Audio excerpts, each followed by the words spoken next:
Hello and welcome to the Get Offset podcast. My name is Andrew, And I'm Emily. and today is part two of a series on trolling. Trolling. I know we called it trolling, but really, I feel like what we're getting at when we get down to it is like online harassment and bullying. Right. Because even though we did define trolls, and by the way, if you haven't listened to part one yet, please go back and listen to it.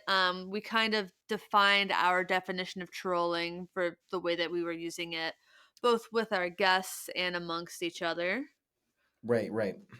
Yes. So I know people have varying opinions on how an online troll versus like differs from an online bully or harassment or stalking or things like that. We're So just straight up sociopath. yes. We're kind of to recap super briefly, not to say that you shouldn't listen to the episode one or part one of this, but to recap briefly, a troll is we are using a definition that's all encompassing of a broad spectrum of behavior, but basically stirring the pot for one's self enjoyment at the expense of others to a degree. Yes. That ranges from good old happy fun, which is honestly pretty benign, all the way through tracking down like where your home address is and then threatening to kill you. Doxing, I believe, is what the kids call that. Yeah, so I mean, all of that falls under the category of trolling, which has been studied and based on the research we've done is a very wide encompassing type of behavior, but due to the similar characteristics, regardless of the differentiation of the manifestation, we're still looking at the similar root characteristics and behavior. Yeah. Basically, these are people who are very, very mean to other people that they don't know on the internet, like under this guise of anonymity, typically. Typically, yeah. So, Typically. And it's funny, since we released part one, I know we're going to keep the small talk short, but since we released part one, I did a video with Emerald City Guitars. And I mentioned the podcast and I mentioned the episode about online trolls. And they uploaded this video of me playing through some really dope instruments and amps. And the very first comment within 15 to 20 minutes was something like, oh, online trolls are just when you say something stupid and somebody calls you out on the internet. And then they said, ditch the feminist and stick to the 1959 Les Pauls.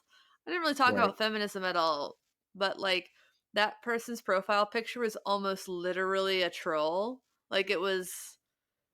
Actually, I think it was a Deus de los Muertos mask, Mm. but just not the person. Though I have been trolled online by people whose profile pictures were indeed like trolls or gremlins, which just feels so on the nose. Right. Well, I mean, sometimes it's overt like that, and sometimes it's not. But I think that's a topic of conversation which we've already embarked on, as well as are about to continue with the Yeah. following questions that we asked from our co-hosts Yes. for this episode. I actually don't have the questions in front of me, Oh which is no!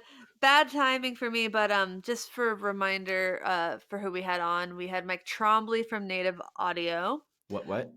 We had Ryan Burke from 60 Cycle Hum. Yep. Woot woot. Julie Robbins from Earthquaker Devices, Yeah, buddy. and Chelsea Clark from Chelsea Clark, and also Guitars and Caffeine. Holla! I'd like to take this moment to do golf snaps. That's better than golf claps because it doesn't sound as. Yeah, golf claps have a tendency to still peak on the microphone.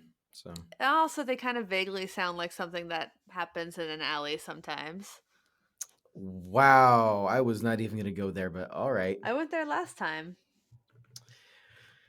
Did you need to do it twice though? No. Yeah. Well, I actually let some swear words get in the last episode with Jim Bryson. So thanks again to Jim Bryson for being on that podcast and Yeah, and cussing shout with out to me. Jim for filling in. I do apologize. I was not able to grace you with my presence as well. It's a joke because it would have been him that was gracing me with his presence because he's super He is cool. really But cool. yeah, I was super busy and was unable to make it happen this week for the first week since we launched. I feel terrible and yet blessed all at the same time to be able to say that we've been able to make that many episodes in a row work on a weekly Yeah, basis. the only other time that you weren't on was when we were doing the episode with Layla from Tuna Tone, and you just had to peace out early, and she and I were just like, let's just keep talking. Yeah, that was a completely unplanned, impromptu, like second episode. I was like, it's like midnight and Yeah, I'm so exhausted. I had to be up Layla and early I for work or could something. talk for hours, So, so there's that. so speaking of talking for hours, we've Mm-hmm. got quite a bit of ground to cover with these questions. So that Yeah. being said, what do you Yeah. say we So hop just into to it? cover the ground of what was asked last week, um, we asked people to tell them about their trolling experience and what that entailed. I believe and then I asked them if they did anything about the trolling. I believe the next question is, what effect did that trolling have on your life or well-being? Because it varies so much. So let's A start with Mike on that one. So the trolling, as far as on my well-being, initially it kind of bums you out initially, and then uh, I mean, as time goes on, I guess I just heal from it. It's not really to me. They kind of bug me for a little bit, but then a couple hours later, I think I heal from it. So, but I'm a very forgiving person though, so I think it's a little bit easier for me to kind of move on. But I do see it affect other people, and I see other people that uh, you're never gonna win against a troll. It's just an argument that never ends. So I think that response from Mike to me seems pretty healthy. Like I mean, and as somebody who I think it's like whenever you get any feedback in general, a lot of the times you're immediately very defensive and you step back and then you kind of recover from it. So I feel like that sounds like a very normal reaction to have to an online troll. Yeah, I mean the flip side is there's also that upfront like, oh man, like that really hurts kind of feeling, and I don't know, maybe I'm jumping on a limb here, but I really resonated with the tone of his voice when he said that.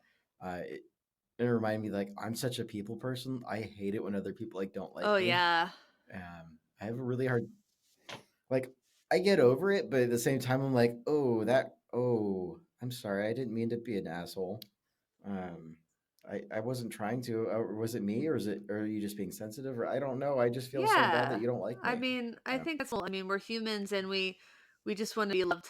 And I think that like I kind of make a joke about um not giving a lot of Fs, and I think that as I've gotten older, I give fewer. Um I used to care so much, and Right. Right. I still care, but I also am able to step back a little bit and like gauge, is this really my fault? Is this really valid criticism, or is somebody just being salty or whatever? And I think just being able to gauge, and I think that's kind of key in gauging the difference between someone who's giving you like feedback that maybe you deserve versus somebody trolling you. Because if someone's just trolling you, that's gaslighting. And if you don't know what gaslighting Right. it is, um it's a whole thing that involves a much better description, but it basically is someone manipulating your reality to make you think that like it's very common in abusive situations where yeah. Oh good, Right. yeah. Right. I'm gonna read the. I just looked it up just so we can get that out of there. The dictionary.com definition is gaslight, a verb which is a gerund or present participle as gaslighting, which means to manipulate someone by psychological Yes. means So into this is questioning common their in own abuse sanity. where someone will be abusing another person, and then the abuser will go up and say, "I'm so sorry I hit you. It's just you made me so mad." Like, and then that kind of puts the blame a bit onto you, and it makes you think that you deserve the abuse that you're getting, which is obviously not the case. Yeah, yeah. Right. Right. So, I feel like we're digressing a but little yeah, bit, I but mean, yeah, the idea, yeah. Yes, like it's normal to be hurt by trolls. It's also, I think, normal and healthy to get over it when it's not just a consistent harassing situation. Like, Right. Well, and for context to what Mike's experience was with trolls is he it's was minimal. letting us know in the last episode that it's not it's minimal, it's not frequent. Usually it's just question about gear or his proficiency, knowledge base, etc., and kind of that level. And so I think that's a on the spectrum of what a Yeah, troll is, I totally. would say that's somewhere in like the first half based on what the definitions we have to work with. So, not to minimize that, but just for context, that's where he's at.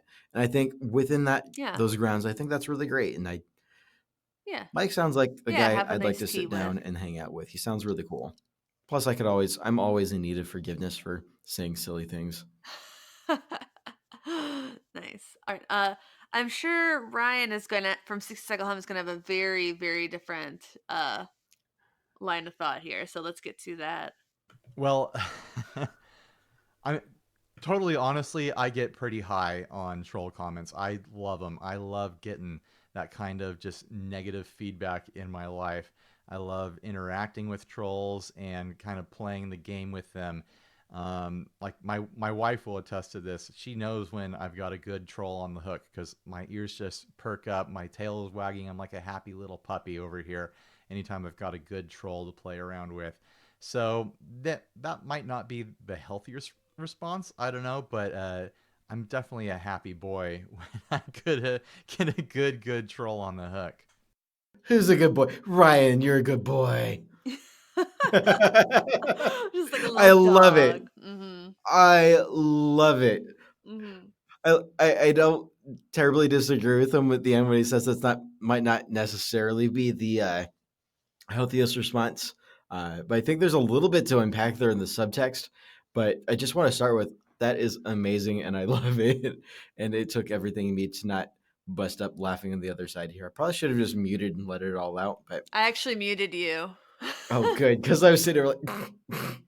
As soon as you laughed, I'm like mute. I didn't catch that. Yeah. I could have done it in post. I don't know why I did it right there. Well, I don't. It saves you effort later, so you can focus on the meowing. Yes. So my initial reaction there is directly in response to what he says at the end is that maybe that's not the most healthy response, and I'm going to counter that with a thought here, and I'm going to say that it's not necessarily unhealthy. However, for at least for the kind of trolling that it deals with, but it's an indicator for the sort of trolling that he does deal with. It doesn't sound like he's ever concerned for his safety or taking it not personally. literally. People It's people threaten, like, tell him he should kill himself, which is never okay. But there's a big difference between somebody saying those things and you looking at that and being like, that might be credible. right. I don't get the impression that Ryan's seriously concerned for his health and well-being when No. interacting, and that's not a bad thing. I Yeah. think I think he's in a great position to enjoy it for what it is and to kind of just take it and run. Yeah, and I'm in the 60 Cycle Hum inner circle, and I highly recommend giving $10 to their Patreon to join this inner circle. He Is it posts Patreon or Patreon? Patreon. Because otherwise it'd sound like patronize. That's where I was going to go with it. You beat me to it. All right. I know. So, and in there he shares even more than he does in the normal group about people, especially on YouTube, pretty much exclusively on YouTube, being insane. And it really is just, it's bananas. And I wonder if if it's a little bit of, supply and demand. Like, people know that they can go there, they can say ridiculous things to him, and he's going to respond back and be playful. But I don't really think I think that's so minimal. Like, I think it's just genuinely people who are bananas. Well, I think something to remember is it's a lot easier to remain anonymous on YouTube because you can make your name whatever it is with whatever email pretty easily. Whereas Facebook, the expectation is that it's a real name attached to a real identity. And Facebook has started to, in various ways, crack down on fake accounts over the years. Not that they've by any means done a perfect job or done as much as they should, but that's a matter of opinion for another day. And like Julie said, you can't block them. You can't block people on YouTube. Right. So YouTube's a completely different animal. I think YouTube falls under the category, I think, along with like 4chan and Reddit, where you've got that level of anonymity that other social media platforms don't always allow for. And on the same, I don't know if this has anything to do with it, but kind of on that level, YouTube is not a social network. YouTube is a search engine. False. It's a search engine. I think YouTube functions as a social network. No, it's not a social network. People aren't social there. They don't like That's so false. No, it's a search engine. Oh no. See, the thing is, it depends on what region of YouTube you're in. So, for instance, this is showing a little bit of my nerdy side, and I don't want to get stuck here for too long, so we can move on. But I watch a lot of Age of Empires 2 videos because I really like playing that game. But if I don't have time or the mental energy to actually play, I'll watch video run-throughs of expert play games. And tutorials and stuff like that. And there's a whole group of folks and a whole community there of people who are commenting back and forth and like, oh, how are you been? How's your job? And it's very much a social thing. I've seen it firsthand. It's super strange because it's on YouTube and it's all under different names, but it reminds me a lot of like Xbox 365 or sorry, Xbox Live or like other like console gaming networks because everyone's just got their name and then they're just talking under that name. It's all your internet friends. I think YouTube in various ways functions very much as a social media network. It's primarily primarily a search engine. It's the second biggest search engine. Owned by the biggest search engine. Well, that is true, but it was bought out. Did not start out under the ownership of Google. But it's always been a search remember, engine. Google Plus, let's Google Plus has failed miserably, and they've tried to revamp YouTube into being more of their social media offering. Anyways, this is semantics. But yes, join our Facebook group and let us know. Do you think that YouTube is more of a social engine or a search engine? Oh no, it's not more of. It's not. It's a question of, is YouTube a social media offering? I don't. Yeah, answer that question. You either agree with me or him. But let's see how Julie has felt about trolls and how those have affected her. I don't take them too personally, typically. Typically, I feel pretty far removed from it. Like, they're not directing at me personally. There have been a couple instances that I took personally, or that they just made me really angry and frustrated at just the state of the world, that people feel like it's okay to talk like that at all. But mostly I can take social media comments with a grain of salt. So for women, I think that, well, first of all, I think that the trolls are infinitely more likely to say something if it is a woman on the screen. Whether it's something that they think is nice but is actually disgusting, or just something negative, the first negative thing that came to their mind. I notice a much higher instance of that in videos that feature female performers. It almost seems like there's this whole constituency of men mostly that are holding women to like a completely different standard than anyone else. And I couldn't tell you why that is. I just know that they're doing it. But I feel really fortunate. I mean, I've been out of like the dating scene a long time. I've been with my husband for 20 years now. If I was a single person, I think I'd be freaked out by a lot of the stuff that I see going on, but I feel a bit more protected being in a relationship with somebody who I trust. That's really sweet. I love it. I don't know. I mean, I think it's sweet that she and Jamie have had a 20-year relationship and they still feel so cool about each other. I think is like relationship goals for sure.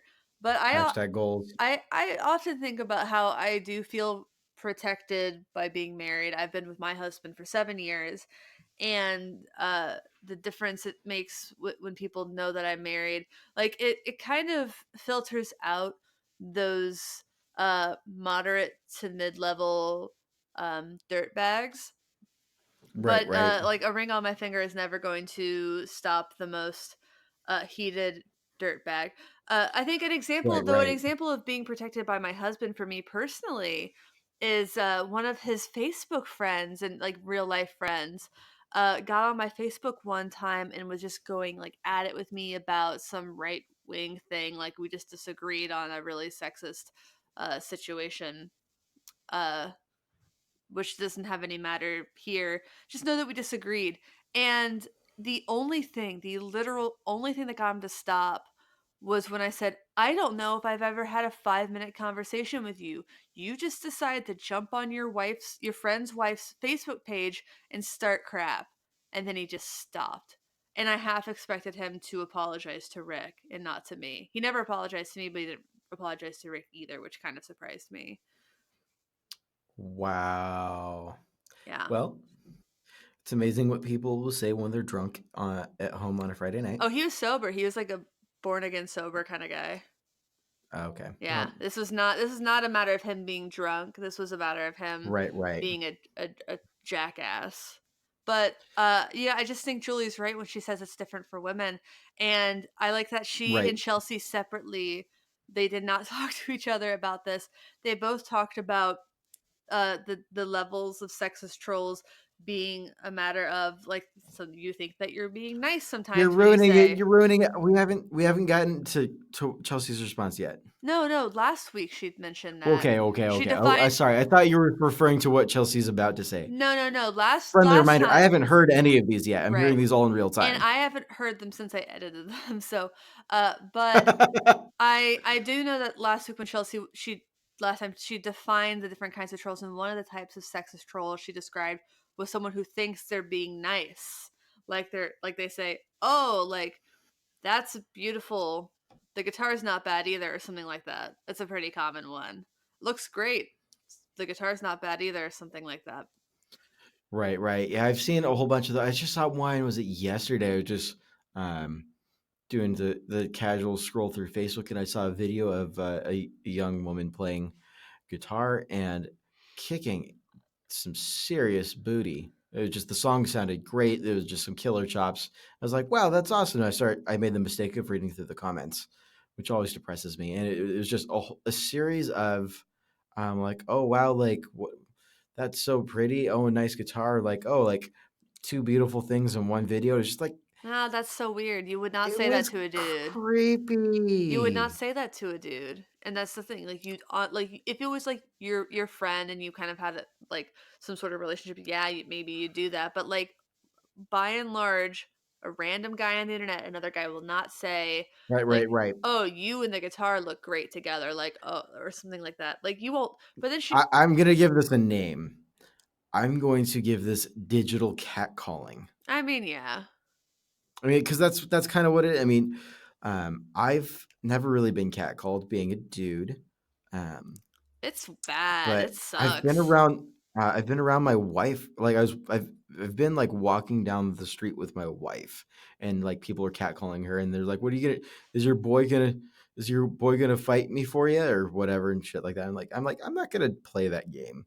But Good it's for you, really man, because Rick's the same way. Like, I've been in situations where, like, guys have insulted me, or actually, like, there was one where a dude physically hurt me when he didn't have to, but we were playing an intramural non contact sport.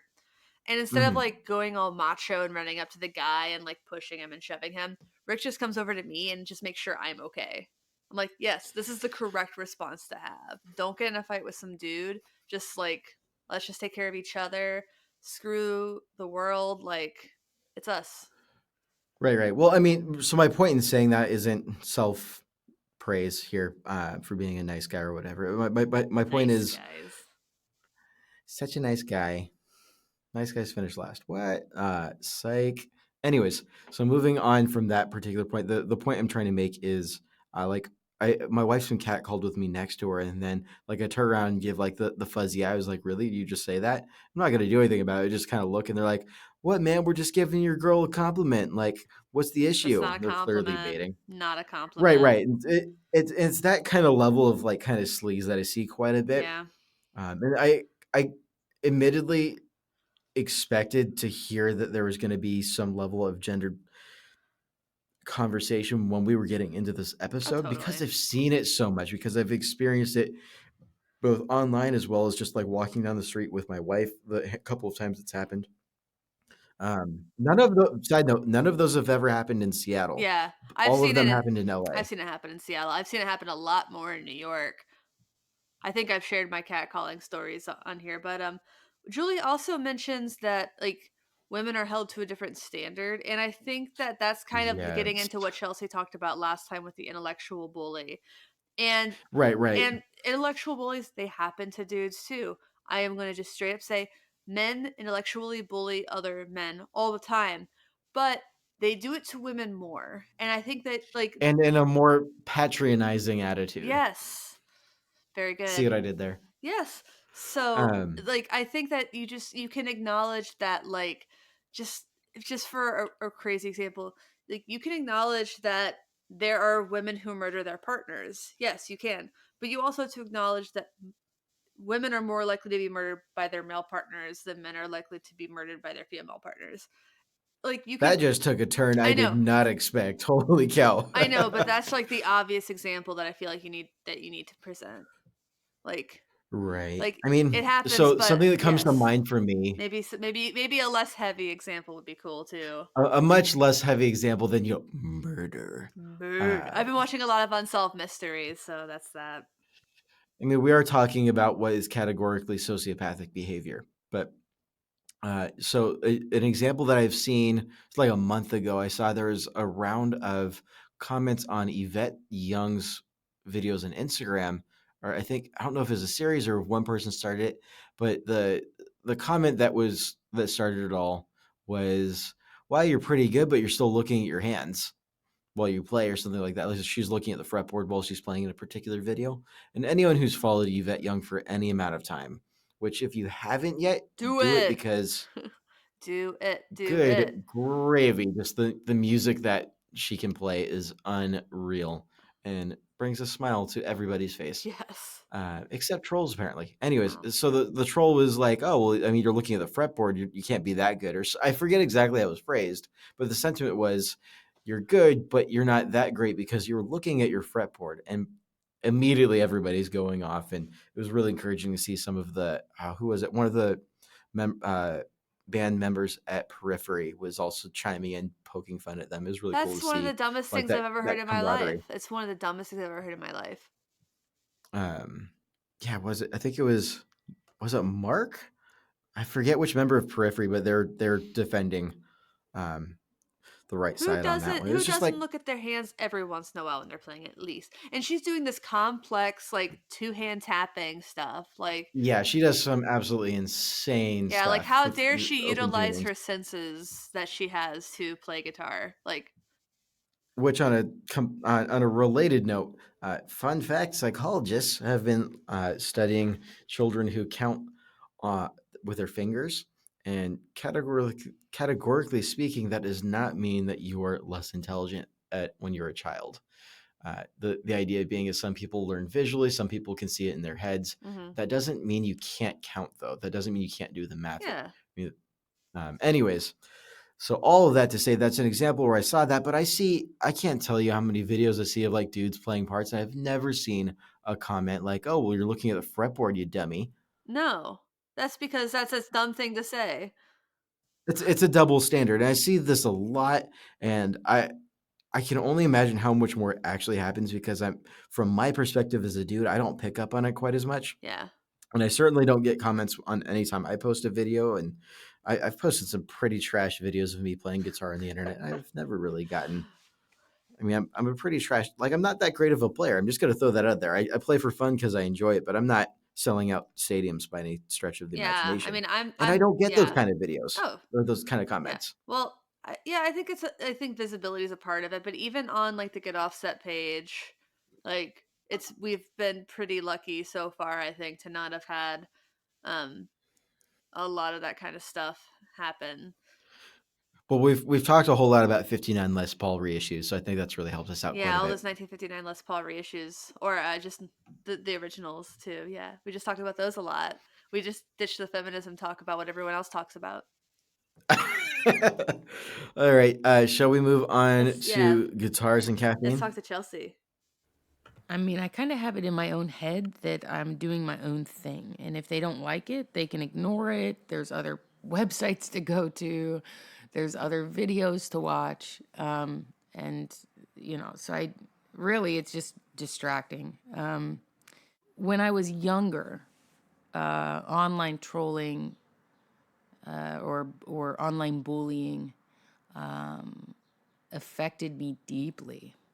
Mostly because I was insecure about my career and my path in guitar repair and guitar manufacturing. I didn't quite understand where I fit because nobody really looked like me. Nobody really talked like me. So yeah, because I mean, back then you're just kind of told to let people be assholes. You're told to, oh, they're just people, with sad lives. Just let them say what they're gonna say, and you just got to ignore it and go on. But that I really, really think that is such a big joke. I really do. Why would I let somebody else's baggage create Swiss cheese out of something that I think is important enough to spend a chunk of my life trying to share with the world? Because it's not polite for me to comment back? Really? Really? My only defense for somebody who is going out of their way to be mean, to ignore the rules we all learned in first grade? I can't defend myself in a way that puts a stop to them, which is ignoring, like deleting the comment, or unfriending them. People think it's so harsh to unfriend somebody online. I think that's ridiculous. Life starts face to face. You know what I mean? And so people take online stuff really seriously when it comes to friends and following people. And I think that's wonderful and that's their choice. But it doesn't really mean much to me if I unfriend somebody. It doesn't mean that I'm not going to say hi to them in face to face. It doesn't mean that I hate their guts. It means that, they're being so ridiculous that they actually distract me from being positive in my life. And the online stuff is the last thing I want to distract me from real life. It is. And because it's such a snapshot, I think that's why it's so distracting. So yeah, I just think it's ridiculous that there's this level of politeness that we have to we have been taught to show online bullies. Just ignore them. Just forgive them. Just ignore them. Just be okay with it. Why? Why would I do that? Why would I be the bigger person when I'm the one in control of that world and I can make it a better little world? It doesn't make sense because it's not an intellectual critique. It's somebody's ego. It's, because I'm not letting my world and my life and my words be about them. That's what it's about. If somebody critiques me intellectually or says, hey, I don't know if this is right, or messages me and says, man, this is my experience, I'll change it, or I'll write and edit, or I'll say, or I'll pick up a new book and I'll learn more. So I think that like I said, there's a huge difference between starting a conversation with somebody and just trying to discredit them. And I do want to say this, that I do think it's absolutely wrong to say that women are more emotionally affected by online trolling or bullying. That implies that women don't have the emotional maturity to ignore the idiots, when in fact, especially with focusing on sexualizing, right, our bodies while we're teaching technical things. The degradation caused by the commenting on physical attributes doesn't hold the same social weight for men. So I don't think it has to do with if we are more affected by somebody's comments. I think that it has to do with the fact that when things are said about us in that manner, there is a different social connotation that is involved with that is more discrediting than saying those same things to a man. And that's our society. I don't think that that's how men and women work. I apologize for that one ending abruptly, but it did. A lot of good stuff there. I like that Chelsea talks about how when she was younger and a little bit less self-assured, that those kinds of comments bothered her a lot more. And I think that's the real danger with online trolling. And those are the people that I'm concerned about when I personally stand up and say, this is unwelcoming to women. I'm not thinking about myself. Like, I've played guitar for 22 years now. Like, I am a guitarist. I am confident in this. This is it for me. What I'm thinking about are those people, especially those women who are new or young and sensitive. And it's okay to be young and sensitive. I don't think that we should like be treating people like it's not okay to be sensitive. That's a very important trait to have. It used to be a very manly thing to care so much about something that you cried. So like that's it for me. Like, these people are trying to bully young people out of this thing, and I don't why. I think so. There's a phrase that came to mind pretty early on in her discussion, and I think it just kept echoing in my head the whole way through. And it's something that I heard a lot as a kid, and something that I, at one point in my life, accepted as kind of a gospel truth, and have since been like, wait a minute, but why? And that phrase is a very common phrase. That is, boys will be boys. God. Careful you don't break the signal there. Jeez. I'll make that one quiet. That's a little hard to. Boys will be boys. Boys will be boys, and so because what I'm hearing in that, so there's the phrase "boys will be boys," and then there's the subtext to that, which is the implied response which women should have is shut up and just let it happen. Yeah. It is gonna, it is what it is. There's nothing you can do about it. Don't fight it. Boys are just gonna be boys, and that's just the way the world works. And I am sick of that personally. Yeah.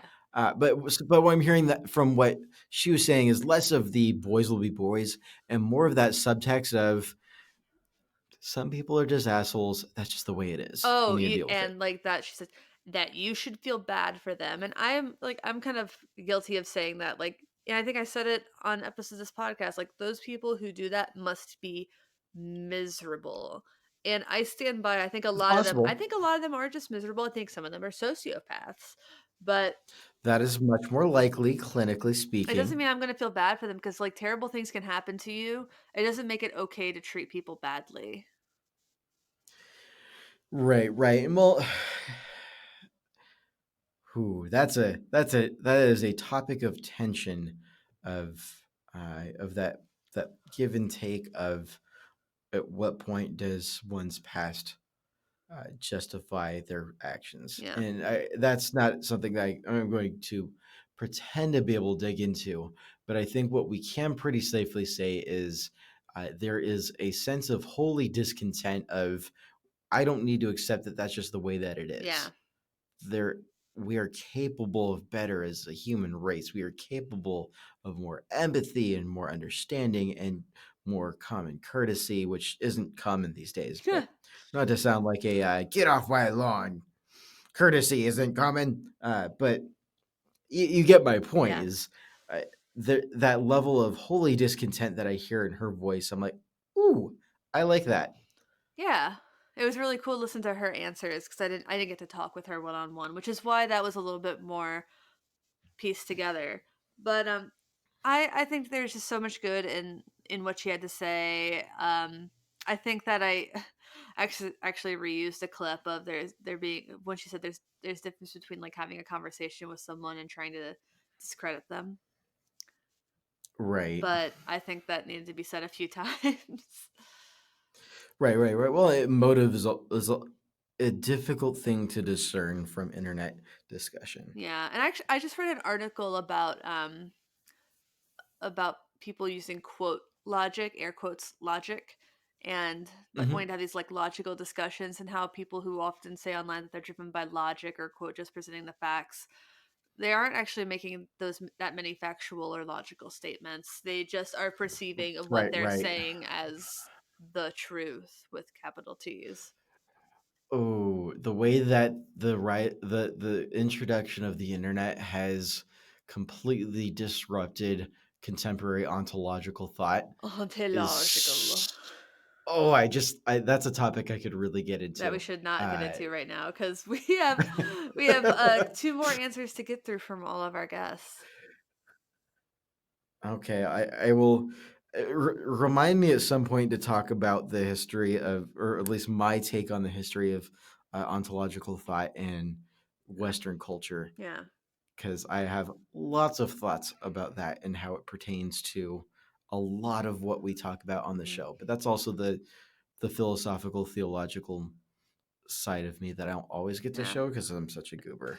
So the next question is, why do you think people troll online like they do? This is one of the questions that I'm really looking forward to hearing. Sorry, You not to tried to interject, not but get me ask this question. I know. And you know what? I regret telling you that. I'm glad you insist on keeping it in, because not that I want to undermine I was concerned we were going to undermine the definitions that we had laid out, definitions of some of the motivation.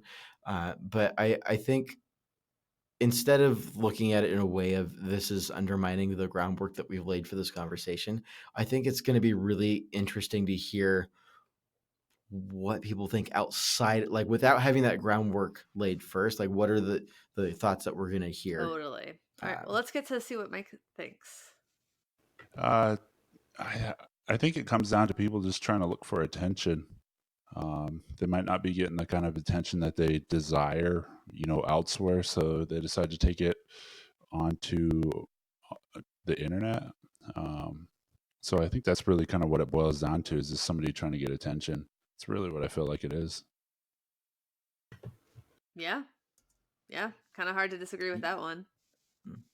That is definitely pretty hard to disagree with. I can't say that is a sole, that is the one and only, but that is 100% a theme across the research that I did. It's part of it for this episode.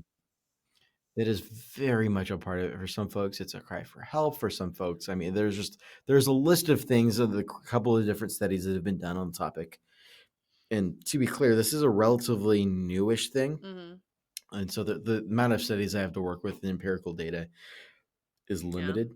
But it is. And I'm also not a sociologist. No, so. But like just that, it's like it just makes it feel pitiful.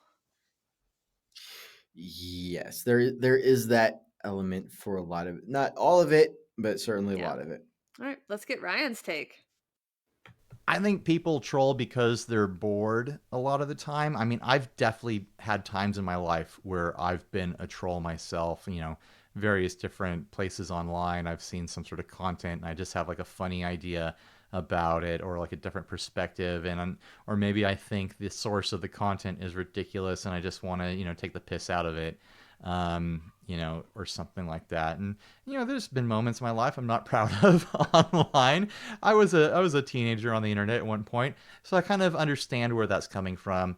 There's another side to it where I think there's a certain type of person who is trolling because they have some other, deep-seated problem in their life that they can't deal with in a healthy way.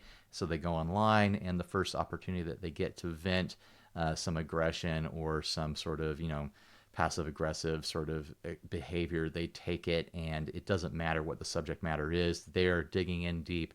They are taking it personal that someone got a little bit of information wrong about, some piece of like guitar gear for some reason. And whenever I get someone like that, kind of on the hook, and I'm really just milking them for all the comments I can get, eventually I start to feel bad because I wonder if there's not something, more serious going on in their life, like a death of a loved one, or some sort of, insecurity about their job or their relationships or something like that. Or maybe even like sometimes I worry that I'm, interacting with someone who is disabled in some kind of way. I don't mean to sound ableist or anything like that, but someone who has a completely different life situation than me, and I just can't, understand what's going on their side. And I start to feel bad imagining that I'm dealing with someone who isn't, isn't going through what I'm going through. And maybe I don't understand their actual life situation. That was a very empathetic response from Ryan. I like empathy quite a bit. Especially interesting that he has yeah. such an empathetic response. I wonder if part of that is that he's the one person we talk to here who actively has fun with the trolls and trolls them right back. Right. What if that is an extra level of metatroll where they reel him in until he starts to feel It may bad? be, but I've dealt with people online that there comes a point when I stop responding, and usually that point is either like, this is boring, I'm bored, or I think you're unwell. I think last time I saw a thread where I was like, clearly someone's not doing great. I think it was like 300 comments and counting. Yeah, one person that I think is unwell and potentially dangerous is known in the Gear Slum community as yeah, that guy, that was a weird one because Tweet? that guy kept saying that he just wanted to like have conversations with people and debate, and whenever somebody like pushed back against his perspective, he would just block them. So obviously he was very much up for debate. Is that a name we want to throw out on a publicly posted podcast? I'll meow that one out, but yes. Okay. That would I be don't good. I don't know if I don't know if that person would get it, but I think they would. he's But probably not listening. I think He's so. probably not listening. But then this person would send like pictures They've of got multiple fake accounts. this person would send pictures of like mutilated bodies to people. Right. So this really frightening. escalated, and that's the point where I think everybody realized like this person is not well. That is not healthy behavior. Well, not only is it not healthy, I think that's an example where it really highlights to what degree this sort of behavior can be sociopathic. Yes. And in extreme examples, certainly, I mean, Ryan's absolutely right. I mean, there's no question that there is a level to which there is a mental disability in play. Yes, certainly. A behavioral. And sometimes it's behavioral, and there's sometimes it's just like capacities and like communicative disorders and things like that, I'm sure. Right. Well, I mean, I'm not a psychologist, and I don't want to venture too far into the pop psychology. Oh, it's this kind of what's your Enneagram type level of pretending to know what I'm talking about. But what I can say is that a little bit of research I've done is pretty unanimously agreed that especially the extreme examples are undoubtedly sociopathic manifestations. Yeah, and when somebody's behaving that way, does it really matter like if there's something else in their life that's making them act like, because like that, because as some person that's getting like the brunt of that, like that is not your problem. Like that is not my fault. Right. I think maybe it's easier for me to say this as a white dude, but I think it's really prudent when you're reaching that level to like just no more engagement. Do not feed the troll. And if they continue on, start looking into what your country's or your state's laws are on digital harassment. Not not to say that we aren't to feel empathetic, but I think there's a certain point in time where we're like, this is no longer Well, safe. and the thing about empathy is like it's great to have it, but it's possible to have it to like a fault where then you have to put yourself and your own safety and your own well being ahead of a stranger. Let's be real. Like if, especially that person is like throwing crap Right. at you, Well, and there obviously there are like levels. Like I'm not big enough of a person who like would try to get help for that person. I just would just stop talking to them, like block them, block their friends, etc. Um like I cuz it's and I hate to sound cold or callous. It's if and I like to think the best of people, but it's just it doesn't make the behavior excusable 9 times out of 10. well, I think there's an important concept to remember here is there's a difference. So to borrow from a biblical idea of turning the other cheek, which I think has been hermeneutically abused over the Yeah, years. totally. But to digress, the idea of turning the other cheek of like, oh, like we're gonna be empathetic, we're gonna give out loads of grace to the person doing this because we don't know what's going on the other side. There is an element of wisdom to that. There's an element to love and humanity, and there's an element of that we really need more of in the world. But the flip side of that is that doesn't mean there isn't follow up. That doesn't mean there isn't further action. That doesn't mean there isn't reaction. You can still be graceful and humble and empathetic and also take measured Yeah, steps. exactly. It's And like it so that doesn't make you a yeah. bad person. I want to encourage everyone. You don't need to feel bad about doing that. That doesn't mean that that just doesn't mean that it's a wrong thing Well, at it's all. You like can still be nice and about with it. But any crime, like you can be sympathetic and you can believe that people can redeem themselves and that they're typically good and but like there still have to be consequences to actions and there have to be consequences to harassing somebody. There have to.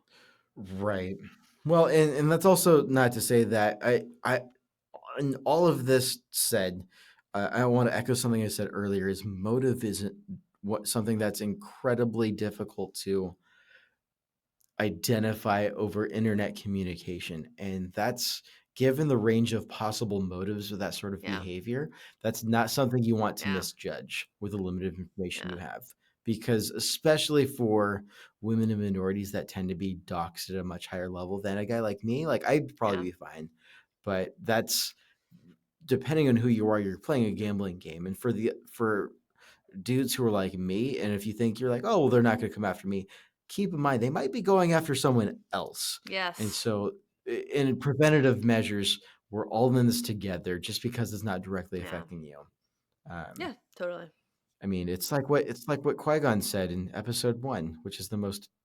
Well, actually, I don't know if it is the most hated film in the Well, series it these depends days. on who you are. But I anyways, think that a certain group of people hates like the new movies more, but Right, right. I think anyways, that's a completely different subject. We can get Star Wars nerdy another day. But when he's talking to Boss Nass in Episode 1, it's like, well, I forget how. Shoot, I need to watch that movie again. I haven't watched that in way too long.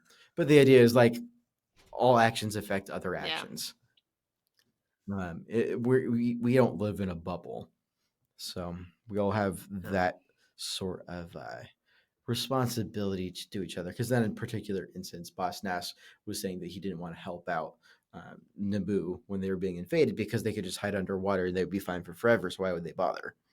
I feel like we're getting farther away from myths. Let's see what Anyways, Julie has to say. I think that people troll because they have some insecurities or um, something that's missing in their life that putting other people down gives them some sort of satisfaction to do, or maybe it doesn't even give them satisfaction, but they're just feeling so negative on the inside that they're being negative on the outside. Um, it's also, I think, due to the fact you can be hidden behind a screen name. You know, It's not things that you would say if you were talking to someone conversation or passing someone on the street, hopefully. But it's something that under this veil of your username that you can say anything you want.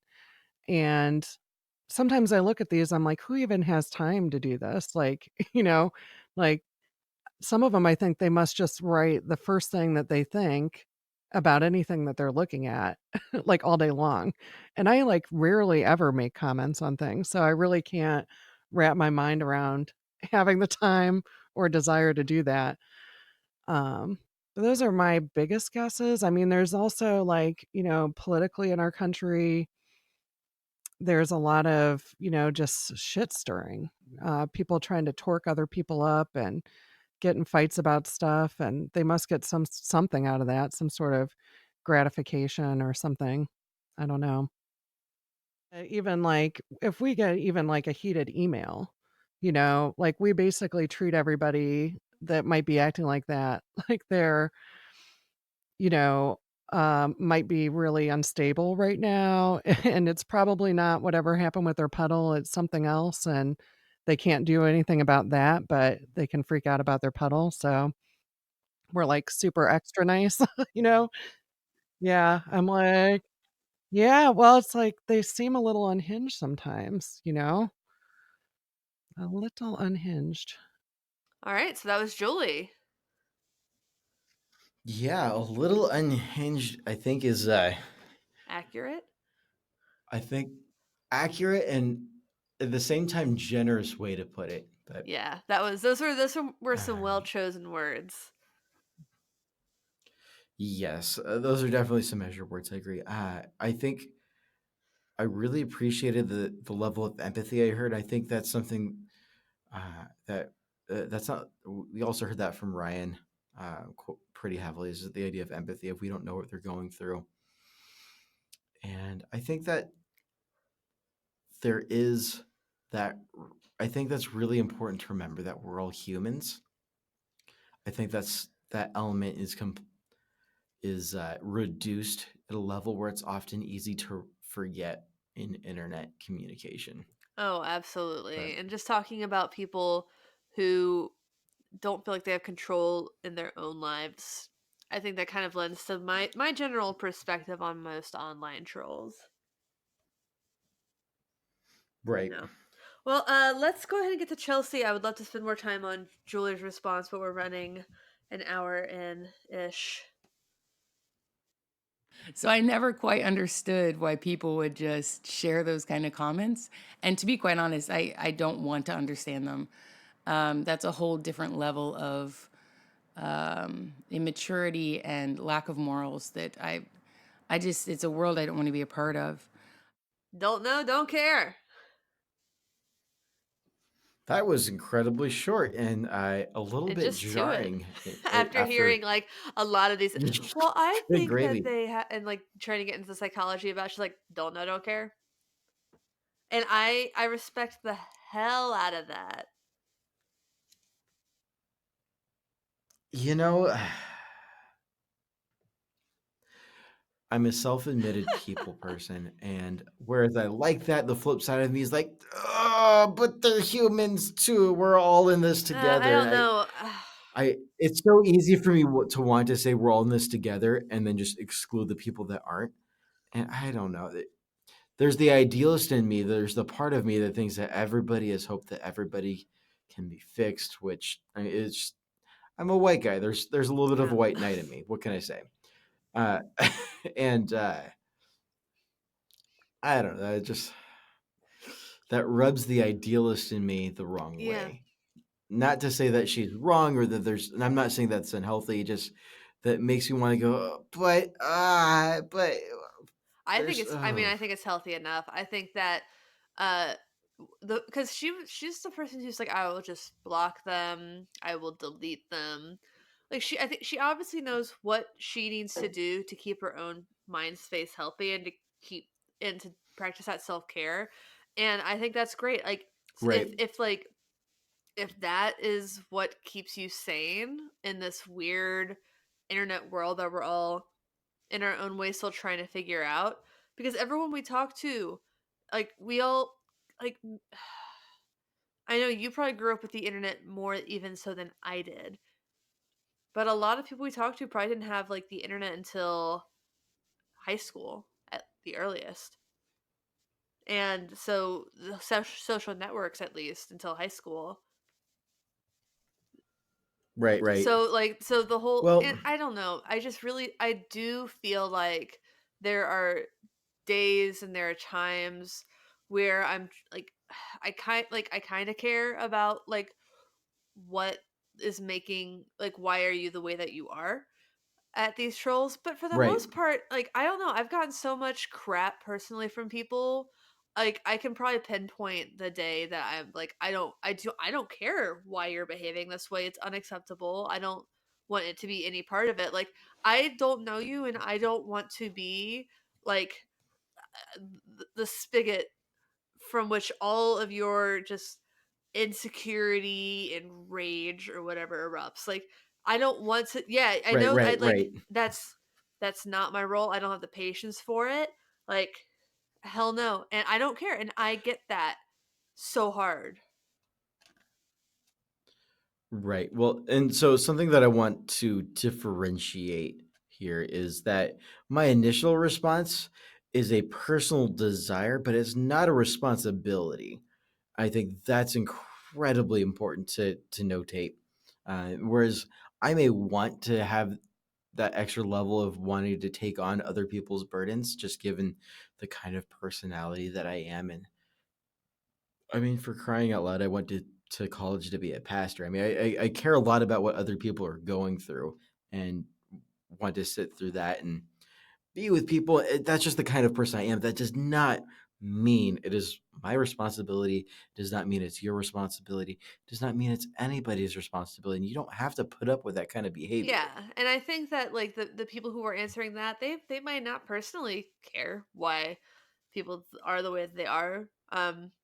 But it is something to think about on a psychological perspective. If we care about changing it, we probably will need to think about like what causes this behavior and how can we prevent this behavior. And I think largely it just comes down to reminding people to treat others the way they want to be treated, or just to be like with kindness, because I think that like then there are going to be people who say that like, oh, I don't care if someone gives me crap, uh so I'm just gonna give it. Like no, I mean that's not okay. just just be nice, Right. just like be kind. Just if you don't have something nice to say, like don't say anything. uh well, that's not, and not even that's like not a like sometimes you gotta say things when people are being bad. So there's not a rule like that you can just like put on a cup, like a sippy cup for a toddler, and have them look at it every day and it's gonna make sure they come out right. It's just Right. No pithy quote's no, going I to think just explain like this, but teaching introspection might help. Teaching people to maybe figure out healthy ways to um, untie those little knots inside of them instead of lashing out at strangers or loved ones. Like just not lashing out. Like maybe taking a step back and be like, well, why do I feel the way that I feel, and what's a healthy way to deal with that? Versus I feel bad, I don't have a way to communicate that, I don't have a way to unpack this, so I just want to take out my rage somewhere. And like yeah, in that way I care, but when it's happening at me immediately, like I do not care why you are calling me the names that you're calling me. You just need to stop. right. Yeah. Right. So I think that's the difference there. Yeah, definitely. It definitely, this is tying into I think, a theme that we're seeing, or at least that I'm seeing, of It's almost like the brain freeze. worse people get the trolling, like almost the less patient they are for it. Right. I think it's going back to something I said earlier, which is at what point there's this tension of at what point do people's their states, their experiences, what's happened to them justify what they're doing in response. And I think that's a really difficult line to draw in the sand. I think there's a lot of gray area there. But I think on this particular topic, especially given the unknowns we have, I think it's completely fair to draw that line in the sand a lot sooner than you would say in person with like a family member. Yeah, absolutely. Absolutely. All right, so oh my gosh, it's the last question. And that was basically what can be done about online trolling. I really don't know what could be done. I think it's always going to be there. I don't think there's any way you can really fully get it off the internet. So I think it's always going to be there. But I think the best thing you can do as a person is accept the fact that it's going to be there, and it might pop up sometime. But yeah, I think the best thing is just to brush it off your shoulder and just keep on moving. Another very laid back response from Mike. Mike sounds super chill. I like Mike. Chill, yeah. I don't know if I agree with him that like you have to accept it. I think that like knowing it's going to be there probably and accepting it are kind of different. Well, okay, so I'm going to show my cards here for a second. And I think I kind of agree with Mike to a degree, in the sense that I I honestly think that the ultimate responsibility falls on the platform host, whether that be Facebook or Twitter or YouTube or whatever your social media platform is. I think it really comes down to the responsibility has to fall on the host to a degree for creating a solution for filtering out this to a degree. At the same time, there's also the cultural aspect of it. And I think what the research shows and what we've seen and experienced is that social media provides such a unique catalyst for the sort of behavior to erupt, that I think it's difficult for us to address the culture in a definitive and all encompassing way. However, I do think it's possible to tackle it a little bit at a time and to chip at the iceberg, if that makes sense. That's kind of where my thoughts at. And so to that end, I think I agree with Mike to that, in the sense that to an extent, I think there's always going to be some kind of element of trolling until social media platforms can deal with it effectively. I don't have a solution for how they can deal with that effectively, and that's why I'm not making millions a year. Yeah. But I mean, if that's you can solve kind this of my thoughts. if you can solve this problem, you are a rich person. Right. I mean, there's so many levels of considerations for that. I'm not going to say that the flip side of that is I don't think that absolves us from any responsibility for engaging that in positive and healthy ways. And I think Oh that's yeah. on all of us to continue to build a community, especially with, I mean, something we talk about in the show quite a bit is how awesome the music community is here, the gear community. And what we've got to work with has been so great so far. And so I think that's really, really positive. And it's important for us to continue to engender that sort of positivity and healthy atmosphere where everybody is included, everybody is safe. I mean, this is just, we got some good stuff going on here. Totally. Well, let's see what Ryan has to say.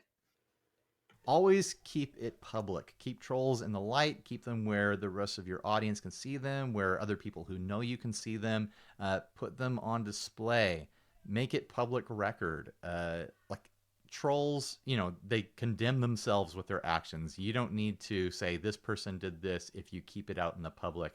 And just don't ever let them get you into private messages. There's no reason for that. If someone's going to call you out and say things to you in public, then keep that conversation in public and always keep that high road, like I was saying earlier. Keeping the high road and keeping your nose clean in the conversation is really just so important. Don't get into attacks where you're trying to cut them down or anything like that. Just absorb the information they're putting out and talk them through it. And if you can, get them to go directions that entertain you. Oh man.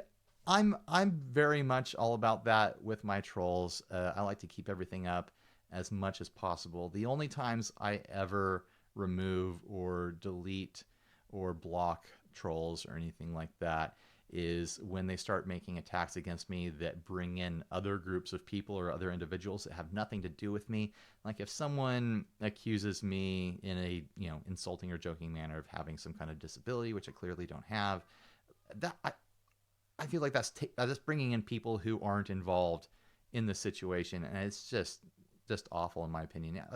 That goes for anyone that's any sort of, in any sort of minority group that I'm not part of. Like, why are you bringing those people into the problem that you have with me? Apparently, just leave them out of it. If you're watching something that I've done and you can't find things about me to mention as insults, like, you're just not very creative. Like, there's plenty to work with there. I can give you material. If you run out of material, I can give you angles to insult me from. So that's all I'm saying. If you're going to insult me. Don't bring other people into it. So, I think Ryan had some really good advice on dealing with trolls. I love when he says, don't let them get you into one-on-one private conversations. Just for like safety, that seems pretty key to me. Right. I think, there's a couple of different levels that one, keeping them public is great for allowing other people to chime in to help you out. I think Yes. that's especially helpful given one, the community that we have, and you spend any time, you'll make plenty of friends in the community online. Two, it's important for record. And three, it's important because, once they get into private messages, it's just the two of you, and good gravy. You think the anonymity is already get an issue with people saying things that they wouldn't normally say in person. Now take that to a whole new level of being private message and the kind of stuff that you see. Which we mentioned earlier, that there an example where someone was sending pictures of dismembered bodies. That was never sent in any sort of public. That was only Nope. one-on-one, and that was Nope. super Yep. screwed up. Yep. And so you're opening Pandora's box by accepting that private message. Yeah. So take advantage of the fact that there's plenty of people on the internet all the time that are your actual friends that are willing to back you up, that have no patience for that sort of behavior. So that's something to keep in mind. And then I also like what Ryan has to say about trolls kind of defeat themselves in the process of being kept in the light. Yeah. I think sunlight is a The best great disinfectant. disinfectant. Yeah. Oh yeah. It's a cliche, but it's true. It's very true. And I think there's a whole lot of wisdom what Ryan was saying there. Yeah, and That's worth also, reading. which is unfortunately key, is not stooping to their level. There's this troll argument, especially ladies, where the idea is that they will accuse you of bad language being as bad. They will accuse your bad language as bad. Okay, let me rephrase that. I'm gonna start again. They will act like bad language is as bad as bad deeds. So they will like try to discredit everything you say because you used a potty word, and which is ridiculous. And let's just agree it's ridiculous. But know that that's the ammo that they're going to go for, and deny them of it because they're waiting for it. Which is a whole other thing if you want to talk about dealing with especially sexist or racist things on the internet. Don't ever say this is offensive or I am offended, because that just makes them flip it onto you, and it's ridiculous. But Well, you're such a snowflake. yeah, F your feelings. Yeah, exactly. Like, oh, I'm sorry that you're Facts don't care about your offended. feelings. I'm sorry that you're offended. Like, no, you're being offensive. I'm not saying that I am offended. So you can say something is offensive without saying that you are personally offended. It's just this whole thing, and I feel like that is a different episode. But yeah, let's go ahead and get to Julie, because we've been talking for a long time. Real quick, before we get to Julie, super fast, the last reason why you should never, ever, ever, ever accept a private message from a troll is trolls escalate when they think that they're going to get more attention. You give True. them that extra bit of attention, you're asking for more escalation, and on top of that, No, some trolls run. hey, Andrew, you're not asking for anything. Oh, I'm sorry. I that is completely fair. You are. Potentially, How do I word? okay, you just understand that the likelihood is high that if you give a troll attention, they will escalate it. That's fine to say. You're The not chances of asking for anything. Yeah. escalation, right. The chances of escalation rise quite a bit. I don't have any empirical data to back that up. I just have experiential data to work with Yeah. here. And on top of that, I haven't experienced this personally. However, I've heard several accounts of that confirm that there are groups of trolls that run in packs.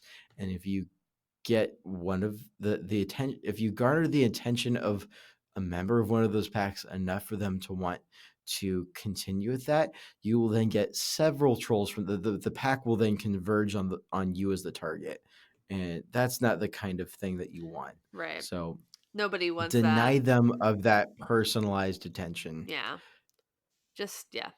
Totally. Cool. Let's see what Julie says. Well, I definitely think that all of the social media companies should have a firm policy that would really have severe consequences for anybody who was found to be engaging in that kind of behavior. Blocking them, losing their account, things like that. I think that would be completely fair. I think that companies should be mindful of their comment sections and make sure that there's nothing abusive or harassing happening in them. They have the ability to, monitor that and delete things, and in some circumstances ban people, and they should, because not everybody needs to see that stuff. I know that in the UK, they've recently passed some like more significant stalking laws, and I would love to see America go in that direction. But I don't see that like anywhere discussed in politics at all. And unfortunately, I do know a lot of people who have been stalked and harassed, and it's awful. It's really crazy and awful, terrifying. So, but like, in my limited experience, when I brought things to police that, were freaking me out, unless they're like directly threatening you, there's really nothing they can do about it. Like they have to say, like, I'm going to hurt you, I'm going to kill you. They can be weird, they can be bizarre. That's not a crime. Not, the volume of it. And it's really crazy, especially as it like pertains to domestic violence, which I think is probably more prevalent in terms of like actual physical violence than an online troll coming out of the computer and finding that person in real life and exacting physical violence on them. It's really way too relaxed. Everything is not buttoned up the way it should be to help victims. I don't think that, I agree with Julie. I don't think enough is being done to take this kind of behavior seriously, and I think that things can escalate, and people just write it off as, people like boys will be boys, almost. So this is further proof of why Earthquaker Devices is at the core of my soul, my favorite company on the planet, because I literally, I swear, I have not heard any of this before. And I just said earlier this episode that like companies need to be held responsible for what happens on the platforms that they host. Oh yeah. And I'm like, as soon as I don't know if you're gonna edit this out, because I paused myself after I realized I was or I muted myself after I realized I was unmuted. As I started slow clapping as I was listening to I was like, Julie. why is he clapping? I was like, yes, get it, girl. That was on point. I agree with you. Yeah. So that was phenomenal. Mm-hmm. I'm a huge fan of that. But yeah, I mean, I don't think ultimately users should be held responsible for the contents of the platform. I know that's a tough that's a tough thing to say because it's user provided content. But But users moderating that content and the onus being on users to report things, and then like no action being taken, especially on Twitter, is just famous for right, not appropriately, like, just not banning Nazis. Like, I feel like that should be in our year of 2019 easy to like say, oh no, Nazis are a hate group and we do not want them on our platform.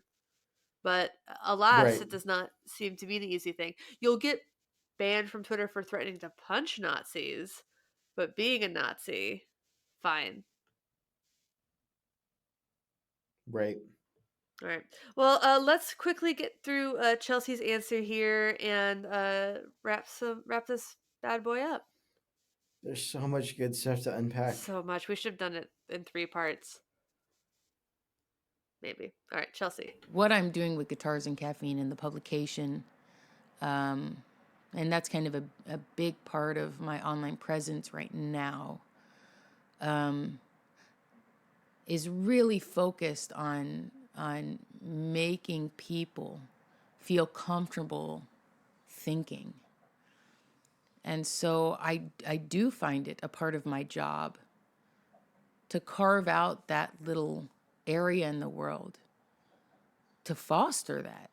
And if the people interested in that kind of world see or feel victim to these intellectual bullies or these sexist bullies or these ageist people or racist people, they're not going to open up and allow themselves to fully be who they are or to fully learn, and so they don't really have a place in my world. Chelsea just giving truth like always. Absolutely. Yeah. I like it's we were just saying, oh, the onus shouldn't be up to the users, but she's trying to create her own platform to make Right. the internet a better, more inclusive and safer place for all. So I think that is an example of like what you can do is create those communities that foster Right. the environment that you want to see everywhere. Well, I think what she's describing there is platformception, because I think ultimately we've got the provider of the ultimate platform. Then underneath that, we've got, like, for instance, groups have moderators and admin, and whereas it's not like they're getting paid to okay, well, in most instances they're not getting paid to provide that moderation and administration type service. It's still a platform within the platform of the social media. So within Facebook, there's the group. And so on that group, you've got moderators and admins. It is an easy example. I moderate a large group called Worship Guitar Sounds, and I think we got 13K members in there right now. And any content that pops up under that is unset, we pull it. No questions Yeah. asked. We get so many posts there a day. It's not a big deal if we just outright delete stuff. Even if it's borderline, we'll just delete it. It's gone. Yeah. That's just the way it goes. I mean, there's so much better content that we get on there, so many good conversations and uplifting posts, so on and so forth, that this doesn't directly break the rules, but it kind of does. We'll just pull it. And so Erring my on the point side of being, caution. right, my point being is that the hosts of that platform within a platform also need to be held responsible. And I can think of a couple of different larger groups that have allowed some things, and you alluded to that in the first episode of how you were trolled, and I don't know how to describe the experience that you had for being tracked down. I and would being call it accused. was online. It was targeted harassment. It was 1000% unwarranted, and there's no defending what happened there. No. And I'm still waiting to see. Anyways, He's never going to apologize if that's what you're about to say. No, as much as I would love to see that level of justice happen in the world, I don't think it's going to. Yeah. So, yeah. Yeah. So Dope. But my point, there is a level of responsibility within that, and I think that's something that we try to provide on our group and our pages, we cut any comments. We've been fortunate enough to not have too much going in there, but we have had some that have been cut that we've had to step in and I feel moderate. like Uh, in our group and in other groups that I moderate, like 60 Cycle Hum, typically you call somebody out and they back off. And they're like, "Oh, right. you know what? You're right. You're right." It's like the one It's time only when a every once in a user, while you see the yeah, while back, a user, like we gotta stop saying like hashtag triggered as a joke. Like that's a real thing. So I pointed out to somebody that it wasn't cool, and actually I've done it a couple times, and they're like, "You know what? You're right. You're right.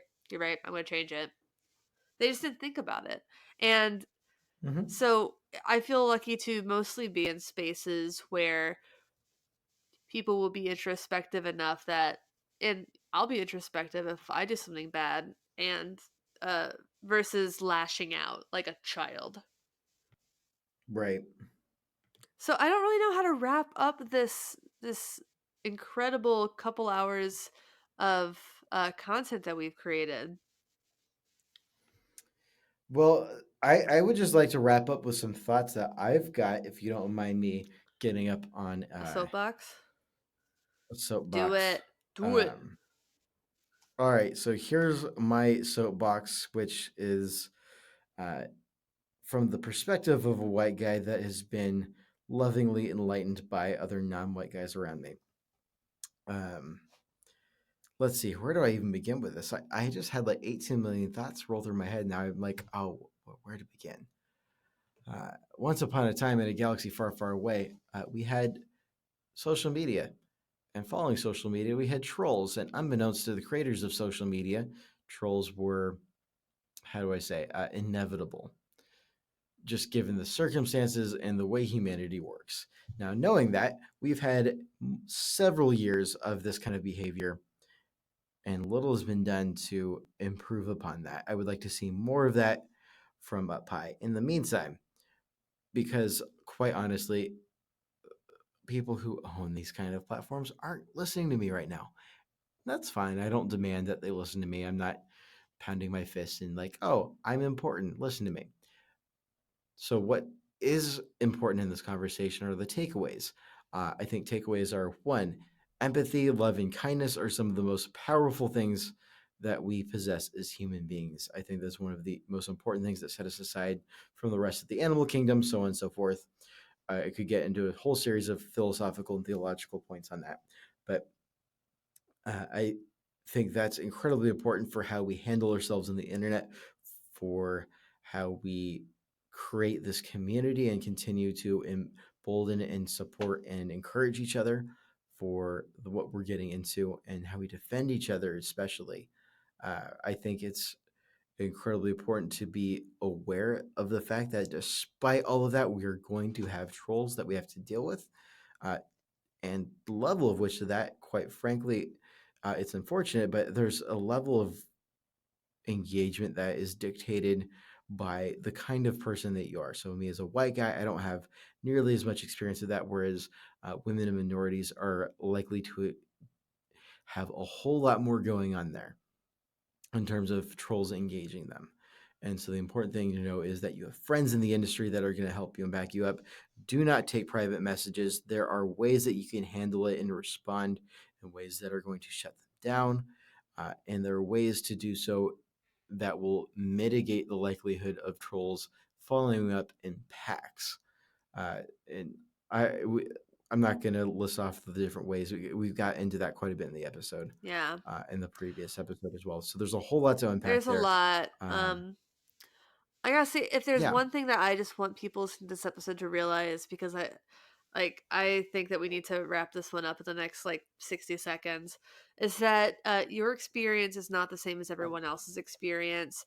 And if yes, trolls aren't yes, personally a yes, yes. problem for you, just understand they are problems for other people, and that they're a real problem, and that they are real scary. Just because you've never like had this experience where you also had in your mind like there's this underlying real threat of violence, like don't tell people that like it's fine, ignore him, he's fine, because you really don't know that, and you don't know how scary it can be to be the more vulnerable person in this scenario. It's like the difference between a fly buzzing around and bothering you and putting on your shoe and there's a scorpion in it.